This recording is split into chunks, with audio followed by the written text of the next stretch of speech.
Então, hoje vamos falar sobre análise de resposta transitória de regime estacionário, sistemas de ordem superior.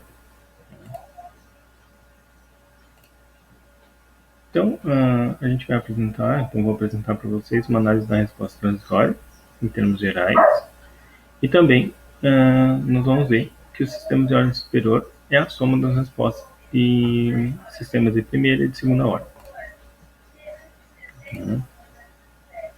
Então, vamos analisar o sistema que está mostrado aqui. Então, eu tenho um sistema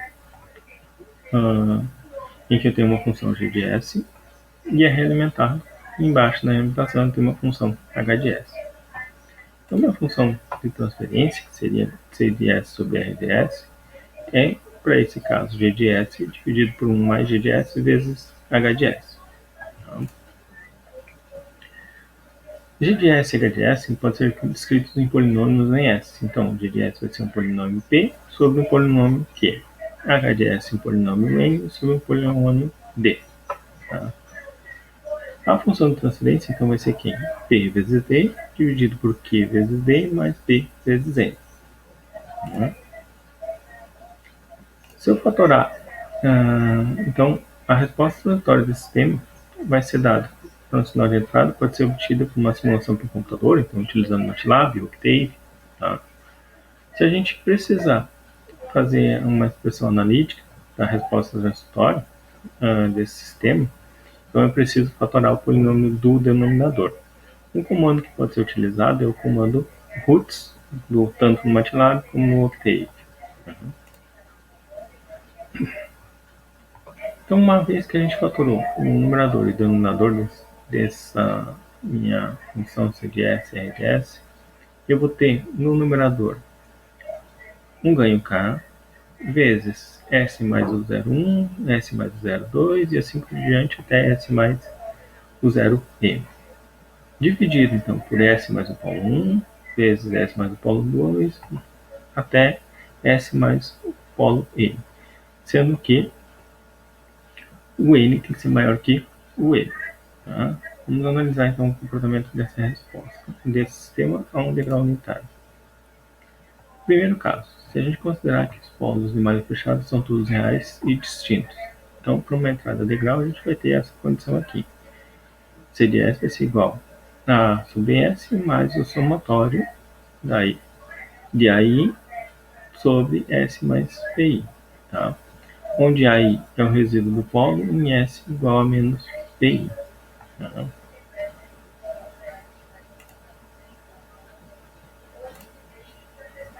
Se todos os polos de malha fechada se situarem no plano esquerdo do plano S, então os valores dos resíduos vão determinar a importância relativa dos componentes na forma expandida.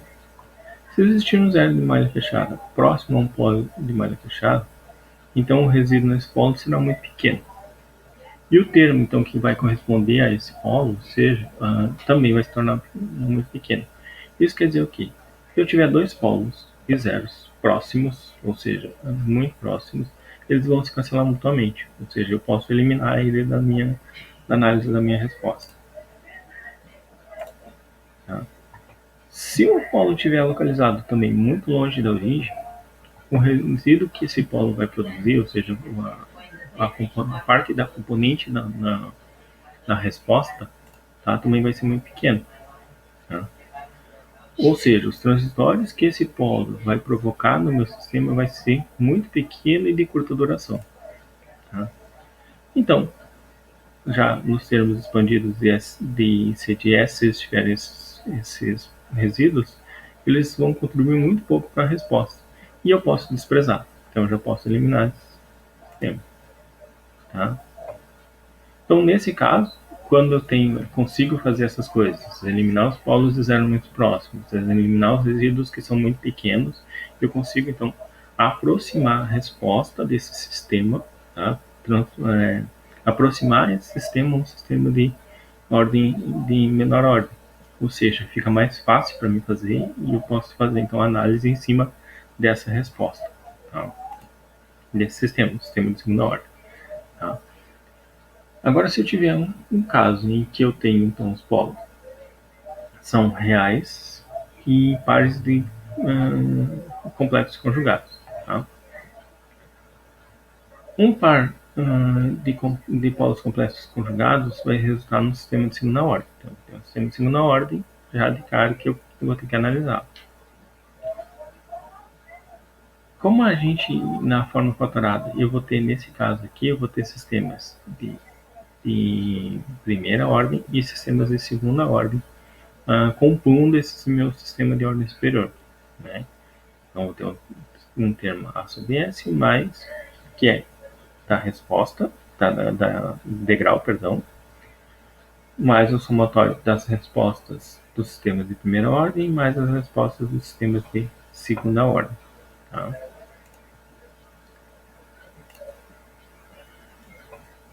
Então, em CDT, então a gente vai ter o A, que vai ser minha amplitude desse sistema, amplitude final, né, permanente, e aqui as componentes que vão estar trabalhando, ou seja, que vão compor a minha resposta transitória do meu sistema. Tá?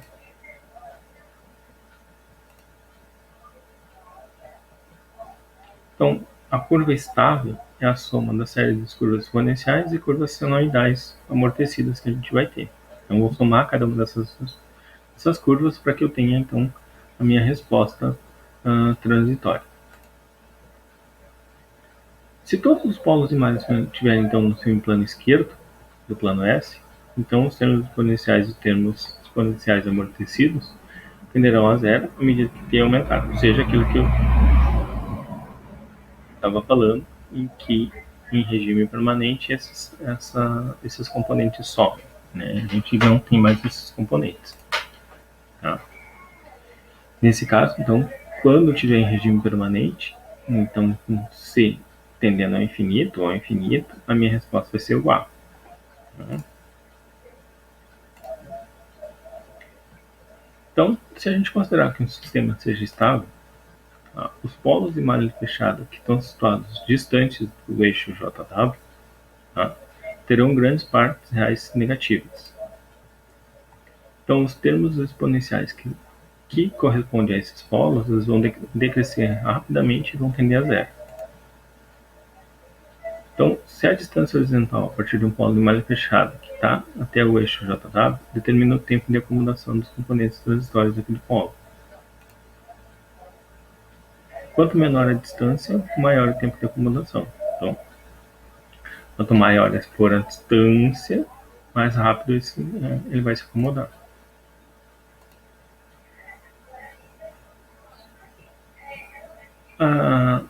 A resposta transitória, então, é sempre determinada pelos polos de malha, né? Sempre pelos polos de malha fechada, enquanto a resposta transitória é determinada principalmente pelos zeros da malha fechada. Os polos da entrada resultam em termos da resposta em regime permanente na solução. Eles não influenciam na resposta transitória. Tá? Eles não fazem parte da resposta transitória. Os zeros de CDS sobre S não afetam os expoentes dos termos exponenciais. Tá? Mas, perdão, os valores, mas afeta os valores dos sinais dos resíduos. Tá? A gente tem uma determinação que é chamada polos dominantes de malha fechada. Tá? Um polo ele vai ser um domínio relativo pela relação das partes reais dos polos de malha fechada. Também em relação aos resíduos que são calculados nesses polos. As magnitudes, então, vão depender tanto dos polos como dos zeros em malha fechada. Se as relações das partes reais forem maior que 5 e não houver zero nas proximidades, então os polos de malha fechada mais próximos do eixo JW serão então os polos dominantes no comportamento da resposta transitória, então, porque corresponde aos termos da resposta que decresce lentamente. Os polos que têm efeito dominante, então, são chamados polos dominantes de malha fechada. Os polos dominantes, tá, na maioria das vezes, eles são um polo de par complexo conjugado. Os polos dominantes são os de maior importância entre todos os polos da malha fechada. Tá? Um ganho do sistema de ordem superior é frequentemente ajustado para ter um par de polos complexos conjugados dominantes em malha fechada. A presença desses polos em um sistema estável, então, reduz certas não linearidades, como zona morta, folga e atrito de Coulomb em sistemas mecânicos.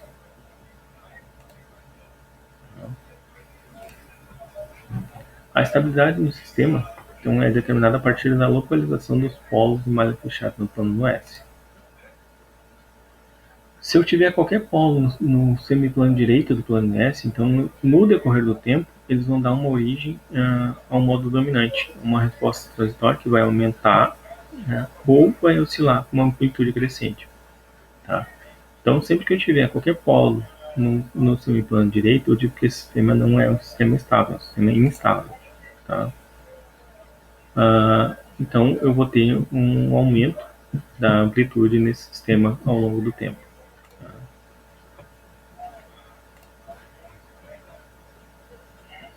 Se a gente pensar em termos de sistemas elétricos, se ele não atingir uma saturação ou não tiver um fim de curso mecânico, então essa amplitude vai aumentar e pode causar falhas graves no meu sistema. Né? Por isso a gente sempre usa sistemas lineares. Em sistemas lineares a gente não permite polos de malha fechada no plano direito do plano S. Ou seja, se eu for analisar um sistema, ao verificar os polos desse sistema, eu tenho que ver se eu tenho algum polo no seu plano direito. Se eu tiver, esse sistema já está em um sistema estável, eu tenho que dar um jeito de retirar esse polo. Seria um componente no meu sistema para que retire esse polo então, do plano direito. Tá? Se eu tiver com todos os polos à esquerda, então do eixo JW, minha resposta transitória ela vai alcançar um equilíbrio. Então isso caracteriza um sistema estável. Tá? A estabilidade ou instabilidade é propriedade do sistema. Tá? Não depende da entrada ou da função de excitação do sistema. Então, ou seja, se eu coloquei um sistema, tenho a minha função de transferência, desse sistema, certo? E é essa função de transferência que vai me dizer se o sistema é estável ou não. Tá? Então eu preciso fazer essa análise. Tá? Os polos os polos de entrada não afetam a estabilidade, só contribuem então com os termos da resposta ao regime permanente. O problema então da estabilidade pode ser resolvido então com a escolha dos polos de malha fechada no semiplano direito do plano S, incluído então o eixo JW.